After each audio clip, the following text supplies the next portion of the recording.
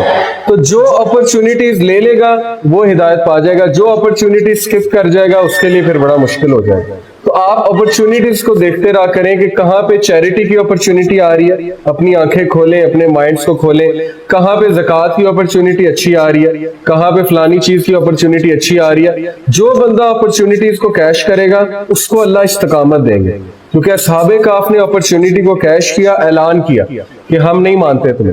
جب انہوں نے اعلان کیا تو اللہ کہتے ہیں ہم نے ان کا دل مضبوط کر دیا. تو دل مضبوط تبھی ہوگا جب آپ کچھ ایکشن لیں گے, جب آپ اللہ کو کچھ شو کریں گے, اور پھر ایسا مضبوط ہوگا کہ انسان جو ہے وہ ہدایت پہ آ جائے.